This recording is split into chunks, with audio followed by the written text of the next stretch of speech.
suis Violaine, je représente Common Good Forum et aujourd'hui on anime un atelier avec la charte de la Terre. Alors en fait on va faire le lien entre la notion de bien commun et le développement durable représenté par la charte de la Terre. Alors quand on parle de bien commun, souvent on a une idée, on pense que c'est faire le bien souvent, ou alors c'est faire les choses en commun. Alors c'est un peu ça et en même temps pas tant que ça. Je vais prendre une notion qui est un peu plus, qui est assez similaire, parce qu'en fait le bien commun c'est une philosophie qui est assez occidentale, donc on retrouve plutôt aux États-Unis et en Europe, mais aussi on la retrouve dans toutes les cultures. En Afrique du Sud on dit Ubuntu, on le retrouve aussi dans le Coran, dans plein de religions. Ubuntu en Afrique ça veut dire je suis parce que nous sommes. Ça veut dire que c'est vraiment une philosophie simplement où on est inséré dans la société, pas parce qu'on est hyper social, hyper en relation publique permanente, mais concrètement, ça veut dire qu'on considère l'humain, l'individu comme une personne, c'est-à-dire pas un individu comme un petit robot, en fait, statique, mais plutôt une personne qui va évoluer dans une communauté. Et donc, elle ne va pas seulement avoir un masque avec un statut social, par exemple notaire ou bourgeois, etc. C'est plutôt une personne où on va tenir compte de sa culture, de sa spiritualité, de sa psychologie, de son évolution sociale. Donc intellectuellement, c'est une posture, on va dire, mais concrètement, en fait, ça a des conséquences pratiques et c'est pour ça que je travaille avec la charte de la Terre pour aborder cette philosophie qui est assez complexe, mais de façon très très simple. Je vais prendre un exemple concret qui est relié à la charte de la Terre. Après, j'expliquerai ce qu'est la charte de la Terre. Par exemple, les animaux. Qu'est-ce que vous pensez, comment vous considérez les animaux ? Souvent, en Europe, en France, on a du respect vis-à-vis des animaux. Dans le meilleur des cas, bien sûr, mais en tout cas, on a du respect et on considère que c'est une ressource extérieure. C'est quasiment une chose, en fait. Alors que dans d'autres cultures, par exemple les bouddhistes ou les jainistes, donc souvent asiatiques, on va dire, eux, ils considèrent que Dieu est partout et Dieu est dans l'animal. Donc, du coup, ils n'ont pas seulement du respect, ils ont de la compassion, ils ont presque de l'amour, ils ont un lien très très proche, ils se retrouvent vraiment dans l'animal. Ça a des conséquences très pratiques parce que quand on a de la compassion, eh bien, on va pas chasser, on va pas tuer l'animal, on va pas le manger, on va être végétarien. Voilà, donc ça a des conséquences philosophiques, mais aussi très pragmatiques, parce que si on chasse pas, c'est tout un business autour par exemple les baleines, par exemple, on va pas chasser la baleine, on va totalement contre ça. Et le développement durable, c'est ça en fait. Le développement durable, c'est pas seulement l'environnement, c'est 4 piliers. C'est l'environnement, c'est les questions économiques, les questions sociales et les questions culturelles. Ça, c'est quand même relativement nouveau, parce qu'avant, on considérait surtout que c'était l'environnement. Maintenant, de plus en plus, on a une vision holistique, c'est-à-dire globale, ou systémique, c'est-à-dire que des secteurs, des problématiques ont une influence les unes sur les autres. Par exemple, avant, on pensait le développement durable seulement sous l'angle de l'environnement, par exemple, pour simplifier. Maintenant, de plus en plus, on va tenir compte de la paix, par exemple, parce que s'il y a une situation de guerre, il va y avoir des réfugiés. Potentiellement des réfugiés climatiques d'ailleurs. Voilà. On va travailler sur le genre, c'est-à-dire la place de la femme. Alors pas pour dire la femme doit avoir des droits, non, parce que ça serait vraiment une vision dogmatique. C'est plutôt, le bien commun c'est vraiment quelque chose de très pragmatique. C'est plutôt dire, voilà, dans certains pays, dans beaucoup de pays même, la femme n'a pas sa place, elle n'a pas forcément un haut niveau d'éducation, elle a des difficultés, une impossibilité à travailler, etc. Et tout ça, ça va avoir une conséquence en fait sur le développement durable, parce qu'elle ne va pas pouvoir être entrepreneur, elle ne va pas pouvoir, elle va pas être engagée, elle ne va pas être formée, voilà. Donc disons que le développement durable maintenant, c'est très très proche en fait de cette philosophie du bien commun qui revient à la mode pour ça, parce que la philosophie du bien commun c'est super pragmatique en fait, c'est l'antidogmatisme. On peut dire ça c'est bien, ça c'est mal. Moi, Violaine, je peux dire, voilà, je pense qu'il faudrait des jardins partagés parce que c'est tellement politiquement correct et c'est tellement bien, c'est tellement formidable. Je peux dire ça en fait, sauf que ce que je peux dire aussi c'est les jardins partagés c'est bien à un certain moment de ma vie, je trouve que c'est bien, sauf que concrètement, voilà, moi je rentre du travail le soir, j'ai pas envie d'aller cultiver des légumes avec mes voisins parce que je suis fatiguée, parce que j'ai 4 enfants, parce que je suis mère célibataire, non, je donne un exemple qui ne me concerne pas pour le coup, mais voilà, c'est un exemple. C'est, voilà, le bien commun, c'est vraiment de l'antidogmatisme en fait. On essaie de partir vraiment pas de l'effectivité en fait, des possibilités qu'on donne aux gens. Un autre exemple, par exemple, la santé. En France, on a un très très bon système de santé, c'est vrai que par rapport aux États-Unis ou dans plein d'autres pays dans le monde, l'accès est gratuit en fait. Ça, c'est la position, on appelle ça l'intérêt général, voilà. C'est une espèce de position totalement abstraite, théorique en fait. Quand on pense le bien commun, en fait, on part d'une façon beaucoup plus concrète. On se dit, voilà, une personne qui a une maladie, est-ce qu'elle a réellement accès à ses services de santé, même si c'est remboursé à 100%. Eh bien, elle peut rencontrer des difficultés concrètes. Les transports, par exemple. Si elle est isolée socialement, si elle n'a pas de voiture, si elle habite à la campagne. Elle peut avoir des difficultés de connaissance aussi parfois, parce que voilà, on a une maladie, on va voir un médecin qui n'est pas forcément super compétent, et on n'a pas la capacité, justement, qui est une notion dans la philosophie du bien commun, on n'a pas cette capacité, cette connaissance, cette possibilité de se dire non, voilà, ce médecin n'est pas, j'estime qu'il n'est pas compétent, je vais aller voir un autre, je vais faire des recherches sur un voilà, ça va venir de moi, je vais réfléchir à ce que je peux faire pour trouver les bonnes connaissances et trouver le bon hôpital, le bon service qui va me soigner. On peut le voir aussi sous l'angle psychologique. Voilà. Par exemple, oui, bien sûr, une personne a accès à un service de santé, c'est remboursé à 100%. Bon, voilà, elle est déjà bien contente, elle n'a pas à se plaindre. Sauf que si on tient compte de la personne, pas l'individu, le citoyen, voilà, un peu statique, on va se dire, oui, mais voilà, elle a accès à ses services de santé, mais si le médecin ne tient pas compte de sa psychologie, lui dit pas bonjour, lui serre même pas la main, n'étudie pas voilà, toutes les conséquences, tout ce qu'il y a autour en fait, de ces traitements qui sont gratuits certes, mais enfin, si la personne n'est pas formée, si elle n'est pas sensible, si elle n'a pas envie de se soigner, si c'est une personne âgée qui va devoir descendre 6 étages à Paris, par exemple, alors qu'elle est fatiguée ou psychiquement pas bien, elle n'a pas envie de sortir de chez elle, etc., eh bien, elle ne va pas suivre ses traitements. Voilà, ça c'est du bien commun, c'est du pragmatisme en fait. Ou alors, de plus en plus aussi, on tient compte en santé publique de la culture. Ça peut paraître bizarre parce que si on a un service de santé qui est gratuit, quand on pense l'intérêt général, c'est-à-dire c'est une philosophie du contrat social, on se dit que tout le monde a un accès, tous les citoyens ont des droits et devoirs, ils ont accès à la santé. Quand on pense en termes de bien commun, cette philosophie, on se dit, bien non, on va tenir compte de la culture parce que certes, on a tous les mêmes droits et les devoirs, on a tous accès à la santé sur le papier, mais si on n'a pas cette culture, si le système de santé n'est pas adapté à notre système culturel, je veux dire un exemple concret, on vient d'Inde par exemple, on a une autre façon de se soigner, une vision plus holistique, voilà. Eh bien on ne va pas adhérer au traitement et le traitement ne va pas fonctionner. Et du coup, ça a des conséquences économiques très importantes. Voilà, je donne des exemples très concrets pour revenir à la Charte de la Terre, en fait, peut-être pour conclure. Je m'entends très bien avec la Charte de la Terre, voilà, le Common Good Forum qui travaille sur cette philosophie, qui travaille pas seulement sur cette philosophie. Je dis forum, pas pour organiser des grands événements, mais forum pour trouver des médias, en fait, pour réunir des personnes. On va travailler en fait sur les différentes perceptions sur différents sujets, parce qu'on se rend compte que si on est intellectuel ou si on est praticien, eh bien, on n'a pas la même optique, on n'a pas le même vocabulaire, on n'a pas la même façon de penser. Et parfois, il y a des clashs entre ces personnes-là. Bon, dans le pire des cas, mais enfin, en tout cas, les personnes ne se comprennent pas parce qu'elles n'ont pas le même vocabulaire, etc. Mais d'un autre côté, elles peuvent s'enrichir aussi, parce qu'un intellectuel et un praticien ont tout à s'apprendre. Ça peut être aussi quelqu'un de, on va dire, senior, quelqu'un d'âgé, avec une bonne expérience, mature, et puis quelqu'un de plus junior, qui a une expérience, par exemple, sur l'éducation, qui va un peu mieux maîtriser les enjeux liés au numérique, liés, je sais pas, d'autres façons de penser qu'un senior n'a pas nécessairement envie. Donc l'idée d'un Common Good Forum, c'est de lier différentes expériences. Parce que le bien commun, c'est une pensée phénoménologique, donc c'est l'expérience. Donc l'idée, c'est de vivre en fait le bien commun, pas de le penser seulement, mais de le vivre en mêlant différentes expériences. Donc junior, senior, intellectuel, praticien, interculturel évidemment, parce que là par exemple, je fais partie d'un réseau international, on travaille sur l'unité dans la diversité. D'accord. Et quand par exemple je travaille avec des Indiens qui me disent voilà, on va mettre en place des actions, moi en Inde j'organise ce qu'on appelle des peace gardens, donc des jardins sur la paix, et on rassemble des leaders spirituels avec le maire, avec des secteurs milieu des affaires. Et j'explique, je dis très bien comment je vais implanter ce concept qui est formidable en Inde pour travailler sur l'unité dans la diversité, comment je vais l'implanter en France. Je pense que c'est possible d'associer des leaders spirituels et des militants, et voilà. Sauf qu'en France, eh bien, on a une culture qui est quand même un peu spéciale, on a une posture qui est spéciale par rapport à la laïcité, par rapport aux relations qu'on a avec la spiritualité. Alors l'idée, en fait, c'est vraiment de penser global et d'agir local, ce global, local. Comment on fait pour s'inspirer en fait de cultures différentes qui vont nous apporter beaucoup. Et comment on fait pour l'implanter. En fait, pour synthétiser pourquoi on travaille avec la Charte de la Terre, c'est parce que la Charte de la Terre, en fait, ça a été créé par l'ONU, l'Organisation des Nations Unies, en parallèle des grands sommets internationaux de la Terre, des sommets de la Terre. Et en fait, ils se sont rendus compte, heureusement, que c'était important d'associer la société civile. Parce que bien sûr, les décideurs publics pensaient très bien, mais ils n'avaient pas forcément de la légitimité, ils avaient besoin de tenir compte de l'expertise de terrain pragmatique.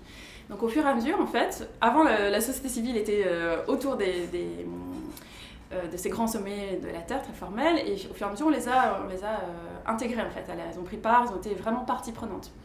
Et donc pendant 10 ans, en fait, ça a été vraiment de façon pragmatique, ça a été vraiment une énergie collaborative, mais qui s'est créée au fur et à mesure de façon pragmatique, sur savoir comment on pouvait définir le développement durable, pas seulement par des autorités publiques, mais aussi en intégrant les gens de terrain, en fait. Donc ça peut être des ONG, ça peut être des experts académiques, ça peut être le secteur business, ça peut être des leaders spirituels aussi, qui en France ne sont pas forcément toujours reconnus, mais en tout cas au niveau international ont vraiment leur place. Ça s'est fait au niveau mondial, donc c'était pas évident parce qu'en plus il y a 15 ans, le développement durable, c'était pas une notion aussi banalisée qu'à l'heure actuelle, donc il fallait définir ce qu'était le développement durable, il fallait rassembler les parties prenantes. Et tout à l'heure je parlais des animaux et c'est un exemple typique, donc maintenant la charte de la Terre, c'est 16 principes éthiques. Et il y a un article sur les animaux. Le terme qu'on a retenu, c'est respect, parce que les indigènes ont été heureusement inclus dans le process. Et pour les indigènes, c'est important de chasser, parce que ça fait partie de leur culture, ça fait partie de leur rite. Voilà, ils n'avaient pas envie d'avoir de la compassion vis-à-vis des animaux, ils avaient envie de chasser. Voilà, c'est un exemple concret où, au plan global, on a essayé de définir une vision globale. Et concrètement, comment ça fonctionne la charte de la Terre maintenant, ça s'appelle une charte sociale. Donc ça veut dire qu'on a rassemblé les parties prenantes et on a fait un texte. Mais souvent, quand on dit charte sociale en France, dans notre culture, charte, c'est un document, c'est la Constitution, donc c'est quelque chose de statique, c'est à l'Assemblée nationale et puis on n'en parle plus. Chez les anglo-saxons, c'est un petit peu différent. On retient social. Il y a eu un consensus, on a rassemblé des personnes qui avaient une légitimité, qui représentaient tous les acteurs de la société civile. On a un consensus global, ce sont juste des principes éthiques. Donc éthique, ça ne veut pas dire bien mal, ça veut dire le bien commun justement, ça veut dire un consensus, une conciliation. Et c'est une espèce de référentiel maintenant. Et donc, on s'inspire. Et maintenant, la charte de la Terre, c'est pas un document, c'est une ONG, une initiative en anglais, qui est basée au Costa Rica, mais qui est implémentée partout dans le monde. C'est un mouvement, en fait. Et maintenant, cette ONG, elle vous aide, si vous voulez implémenter cette charte de la Terre, à développer des programmes dans le domaine de l'éducation, auprès du monde des affaires, par exemple. Donc c'est extrêmement concret, et c'est ça qui m'intéresse beaucoup, c'est d'associer en fait des acteurs, des militants, des ONG, du secteur éducatif, pour voir comment on peut penser le global et le local, en fait. Pour synthétiser, la grosse question, bien sûr on peut avoir des expertises techniques sur le développement durable, la permaculture, voilà, on peut avoir des idées précises. La grosse question à l'heure actuelle, qui est encore plus importante qu'il y a 15 ans, parce qu'on vit dans un monde vraiment interrelié maintenant, notamment avec le numérique, avec tout le monde voyage très facilement maintenant, c'est vraiment le cadre éthique global. Comment on peut avoir une vision éthique globale tout en garantissant une extrême flexibilité, en fait. La charte de la Terre, c'est pas quelque chose de rigide, en fait. C'est vraiment, ça représente le bien commun. C'est l'éthique globale, c'est pas la morale, le bien, le mal, c'est vraiment l'éthique, comment on a réussi à trouver un consensus global qui va permettre de poser des questions. Le bien commun, c'est poser des questions plus que dire ce qui est bien ou mal. Pour laisser la liberté aux gens d'agir, d'être capables de même et de dire tiens, moi ça m'intéresse et j'ai envie de monter un projet dans ce sens pour implémenter en fait cette charte de la Terre. Ou je le fais déjà et voilà comment j'évolue. Ah tiens, moi je fais ça et puis je rencontre un intellectuel ou un jeune, un senior, voilà, quelqu'un qui a une expérience différente. Et on va partager. Et je ne vais pas être d'accord. Par exemple, je vais mettre Greenpeace et un industriel en face et évidemment on ne va pas être d'accord. Mais peut-être que ça va les faire évoluer, peut-être qu'ils ne vont pas changer leur opinion, mais en tout cas ça va forcément les faire évoluer, ça va leur donner des idées, le fait qu'ils soient plus créatifs, etc. Voilà, en synthèse c'est ça le bien commun en fait. C'est comme la charte de la Terre, c'est quelque chose d'extrêmement pragmatique, c'est l'antidogmatisme, et c'est donner les possibilités aux gens de monter des projets en fonction de leurs propres désirs. Une notion de désir est assez importante. Common Good Forum est vraiment relativement jeune encore, mais initialement Common Good Forum c'était un réseau presque d'amis international en fait. On se retrouvait, on montait des projets concrets, c'est vraiment un réseau. Ce qui fait que je travaille avec des Russes par exemple concrètement. Cet exemple de Greenpeace en fait me fait penser à ça. C'est-à-dire que quand on voit Greenpeace, le message est extrêmement motivant, ils font des vidéos sublimes sur le changement climatique et on a envie d'adhérer. Et on se dit c'est ça le bien commun, on a envie de penser comme Greenpeace. Après je discute par exemple avec des Russes qui font partie de ce réseau. Et eux, ils m'expliquent que l'énergie, le transport, c'est le secteur numéro 1 en Russie. Et c'est super important parce qu'ils ont quand même une énergie qui est relativement déclinante. Bon, c'est pas forcément, mais donc le gaz, c'est quand même super important pour les transports. Et surtout, la Russie, c'est pas seulement un pays riche. Il y a beaucoup de personnes qui sont largement en dessous du seuil de pauvreté, qui gagnent 500 € par mois. Alors quand ils travaillent dans le secteur des transports ou de l'énergie, ils gagnent 1500. Donc ça leur permet d'éviter de travailler, de cumuler plein de jobs à côté, d'être taxi. Enfin, voilà, souvent ils font ça, les Russes, on ne le sait pas forcément. Alors bien sûr, c'est un enjeu stratégique aussi. Hein, puis ce sont souvent les mêmes personnes, une espèce d'élite qui bénéficie de cet argent. Mais en tout cas, l'idée, c'est de réfléchir de façon pragmatique, en fait. Comment on peut concilier Greenpeace avec ces Russes dans le cadre de rencontres en fait, qu'on organise, des forums où on va confronter en fait ces personnes-là, Greenpeace ou autres, à dialoguer, à présenter leur opinion et puis via divers outils à mêler leur vision. Là, j'essaie de travailler un peu plus en France maintenant, notamment concrètement un projet qu'on a sur le gaspillage alimentaire, qui est financé par la Commission européenne, donc c'est un très très gros budget. Moi, je représente la France avec d'autres États européens. Il y a deux choses. Avant la Commission européenne, là, elle veut qu'on travaille sur deux choses. Le gaspillage alimentaire, très concret, et puis la citoyenneté globale et l'identité européenne. Parce que c'est important, elle finance aussi pour ça, là, je pense, la Commission européenne.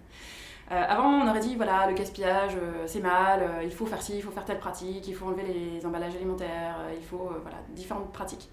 Ça se fait toujours, les ONG le font parce qu'elles doivent représenter leurs idées, il faut qu'elles aient un discours très, très fort.